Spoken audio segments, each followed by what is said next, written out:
எல்லாருக்கும் வணக்கங்க. இன்றைக்கி பூண்டு குழம்பு ரெசிபி தான் வந்து பார்க்க போகிறோம். பூண்டு புளிக்குழம்பு, பூண்டு காரக்குழம்புன்னு என்ன வேணாலும் சொல்லிக்கலாங்க.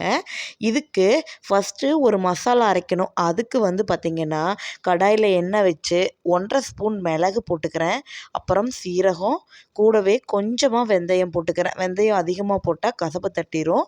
அப்புறம் ஒரு 1½ கைப்பிடி அளவு சின்ன வெங்காயம், கூடவே ஒரு 15 பல் பூண்டு போட்டு நல்லா வதக்கிட்டு, இதில் காரத்துக்கு தகுந்த வரமிளகா ஒரு 5, 6 வரமிளகா, கூடவே ஒரு 2 தக்காளியை இதோட ஸ்லைஸ் பண்ணி போட்டு நல்லா இதை வந்து வதக்கிக்கிறேங்க. இது வதக்கி நல்லா ஆற வச்சு இதை பேஸ்ட்டாக அரைச்சிக்கலாங்க. இப்போது பூண்டு குழம்பு செஞ்சிடலாங்க. இதுக்கு வந்து நான் மண் சட்டி வச்சு அதில் நல்லெண்ணெய் ஊற்றி கொஞ்சமாக வந்து பார்த்திங்கன்னா வெந்தயம் போட்டு தாளித்து முழுசாக போடுற சின்ன வெங்காயம், கருவேப்பிலை போட்டு நல்லா வதக்கி விட்டுக்கலாங்க.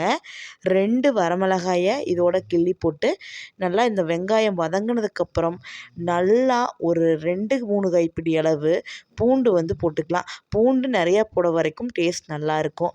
நல்லா அது எண்ணெயிலேயே வதங்கினதுக்கப்புறம் 1 ஸ்பூன் அளவுக்கு வரமிளகாத்தூள், 2 ஸ்பூன் அளவுக்கு கொத்தமல்லி தூள், வீட்டில் அரைச்ச குழம்பு மிளகாத்தூள் 1 ஸ்பூனு, இது எல்லாமே ஆட் பண்ணிவிட்டு அது நல்லா வதங்கினதுக்கு பச்சை வாசம் போனதுக்கப்புறம் இதில் ஒரு நெல்லிக்காய், பெரிய நெல்லிக்காய் சைஸ் அளவுக்கு புளியை ஊற வச்சுருந்தேங்க. அந்த புளியை இதோட ஊற்றிக்கலாம்.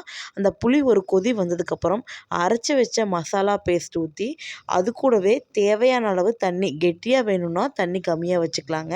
குழம்புக்கு தேவையான அளவுக்கு தண்ணி ஊற்றிட்டு உப்பும் போட்டு நல்லா கொதி வர விட்டுறலாங்க. பூண்டு வந்து ஏற்கனவே வதங்கினதுனால சீக்கிரமாக வந்து வெந்துடும். நல்லா வதங்கி இந்த மாதிரி எண்ணெய் பிரிஞ்சு வரும்போது குழம்பு கொஞ்சமாக அச்சு வெல்லம் இல்லைன்னா கருப்பட்டி இருந்தாலும் போட்டுக்கலாம்.